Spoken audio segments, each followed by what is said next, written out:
Welcome, my friends, to another bone-chilling episode of Mr.Terror Tales, where the horror lurking in the shadows isn't always human. Tonight, we dive deep into the world of devilish pets, companions meant to comfort and bring joy, but instead, they harbor dark, terrifying secrets. These aren't your typical pets. These creatures are far more sinister, some even carrying the soul of the devil within them. Emily lived alone in a small apartment in the city, a place where she sought peace and comfort after a long day at work. One stormy evening, as rain lashed against the windows, a black cat appeared at her door. It was small, sleek, and had the kind of beauty that made you stop and stare. But something in its eyes, something in the way it watched her, made her pause. A sense of unease washed over her, but Emily, a cat lover at heart, decided to take it in. At first, the cat seemed like nothing more than an ordinary stray, but soon Emily began to notice the strange behaviors.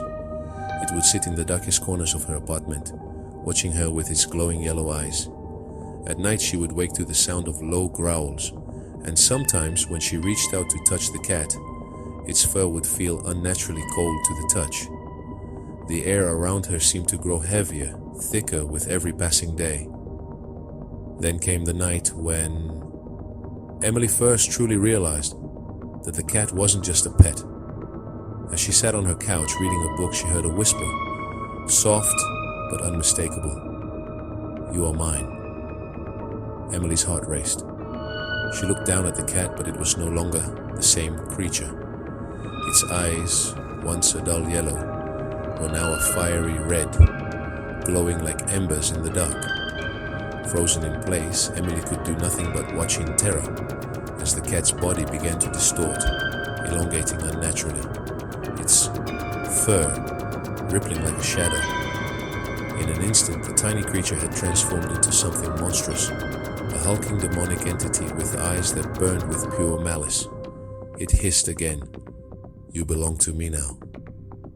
When Emily's neighbors finally found her, they discovered only her lifeless body, her eyes wide open, her mouth agape in a silent scream.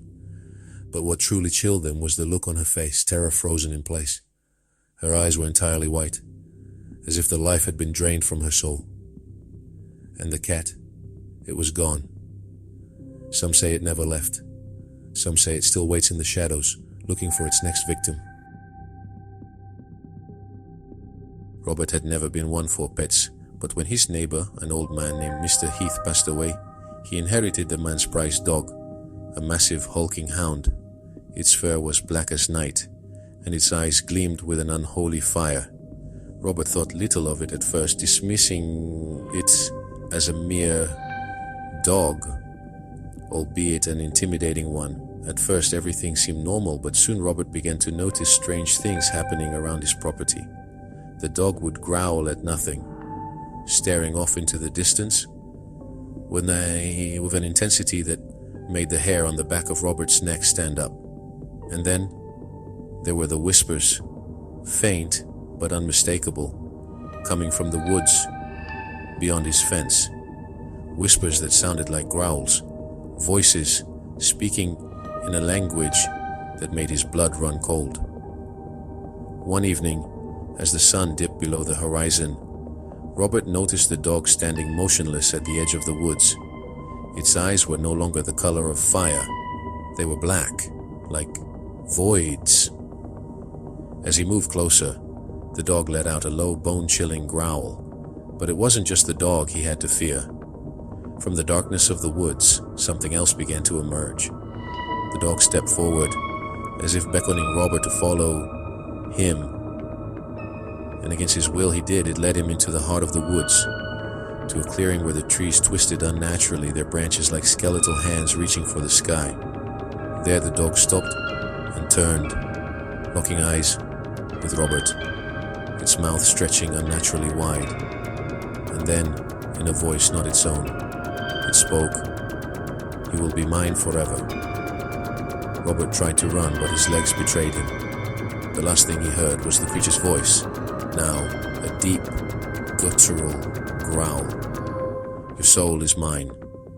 The next morning, Robert was found, his body twisted, eyes wide open in terror. But his flesh was cold, unnaturally stiff, and the dog? Gone. Yet, every night since, its growl echoes through the forest, a warning for those who dare to listen. Sarah had always loved birds. She adored the freedom they represented, the way they soared through the sky with grace. So when she found a raven perched on her windowsill one morning, she couldn't resist. It was beautiful, its feathers glossy black, its eyes dark and knowing. She assumed it was just another wild creature, but this raven was different. As days passed, Sarah began to feel an odd connection to the bird. It would follow her around the apartment, never too far away. But soon strange things started happening. She would hear whispers late at night, low and grating, words she couldn't quite understand. Her dreams grew darker, filled with shadowy figures and hollow eyes. One night, Sarah awoke to the feeling of something cold pressing against her chest. She opened her eyes to see the raven perched on her, its beak inches from her face. But it wasn't the same bird anymore. Its eyes glowed an unnatural red, and its beak stretched wide, far too large for any normal bird. Its wings spread out, dark as a void, casting a shadow over her body. As Sarah tried to scream, the raven's claws dug into her skin, and darkness consumed her. The next morning, all that was found was her lifeless body, her eyes wide open and frozen in terror. Her skin was pale, her lips frozen in a silent scream. But the raven, it was gone, and her apartment, empty, except for the faint echo of a raven's cry. So, my friends, the next time you take in a pet, remember this. Sometimes it's not just a pet. Sometimes you're welcoming something far darker into your life. The devil doesn't always wear horns and a tail. Sometimes he comes in the form of a pet, looking for a soul to claim. Thank you for joining us in this twisted journey. If you're brave enough, subscribe and hit the notification bell. But be warned, you might never sleep again. Until next time, remember, some creatures are meant to be feared, and some belong to the devil.